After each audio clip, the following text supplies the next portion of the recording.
Hey! Welcome back, everybody. I'm Jade Monkey. We're back here in Rust to talk about that Rust Console Edition for the PlayStation 4, the Xbox One, next generations, and everything in between. And that's right, today's the day. Cargo ship is here for playtest branch. Oceanbound, it has hit. We're going to read through the patch notes.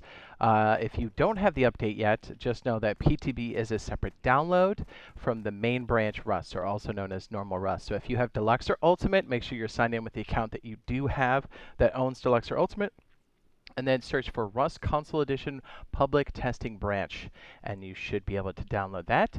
And if you already have it, just make sure that you close it all the way and then fire it up one more time, and it should automatically start the update. So let's go ahead and hit the old patch notes, shall we?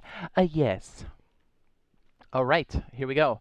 Patch 1.18 for the PTB, also known as testing branch or staging branch. Just so you know, everything here is for the testing branch, not for normal Rust. Again, it cooks here because a lot of people are like, oh no, because we're going to get like wipes and stuff here, and you guys might freak out. So just know that they're separate things, okay? It's a good thing. Okay, fixed sheet metal items showing wooden textures. Code-locked crates now show bullet holes when you shoot at them. Fixed shadows cast by research tables and workbench fading out too soon. Fixed the miner's hat and candle hat not displaying stat changes when they are highlighted in the inventory. Items thrown at the chain link fence and chain link fence gates no longer disappear into the void. That's hilarious. Scrap can now be stacked when moving from containers to your inventory. Light cast by campfires can no longer be seen from the opposite side of the walls, thank goodness. And here's the big one, weapons added, the L96 rifle. Also, the L96 rifle can be looted from code lock crates and APC crates, also known as Sir Bradley of the Round Table.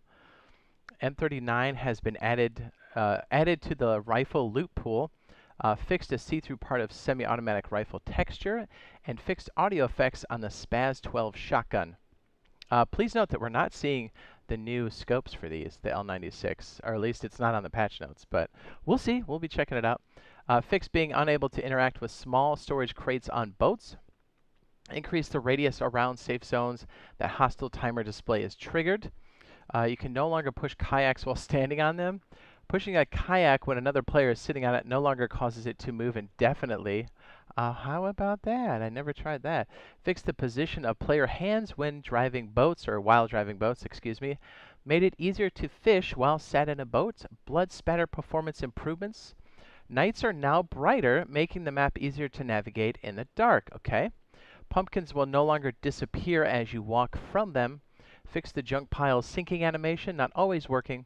Grass foliage animation performance improvements. There's Mr. Scientist Man. Fixed ghosting effect on shadow cast by grass foliage. Boats no longer flip upside down at a server restart. Hilarious. Fixed shadows disappearing too early on a chain link fence props. Fixed some loot containers spawning twice in one spot. Oh, boo. Monuments. Ready? Added the cargo ship monument. Boing. Lights at the oil rig are no longer affected by player flashlights. Beautiful. Increase the no-build zone around bandit camps and outposts. So it looks like that radius has gotten just a bit bigger. Fixed areas where you could get stuck at small oil rig and launch site. Thank you. Fixed texture issues at the lighthouse, dome, airfield, and the fishing village. Wall lamps at the launch site no longer disappear as you walk away. Collision fixed in doorways at the launch site red keycard building. Restored an invisible crane inside of launch site's main building. Fixed rubber banding effect at the top of the launch site's main building. Fixed a spot at launch site where you could jump off the main building and land on an invisible ledge. Oh. Grenades can now be thrown through the broken windows of launch site's main building. Ah, okay. You can now talk to the shopkeeper in the fishing village when you're standing behind them, so you can be a super creep. Fixed a bug that could cause destroyed helicopters to continue firing at players from the crash site. That was funny, actually. Fixed a hang that could occur after destroying the Chinook. The sleeping bag timer display on the map now updates properly. That's kind of nice, eh? Remove the unneeded HP bar from the oil rig alarm system.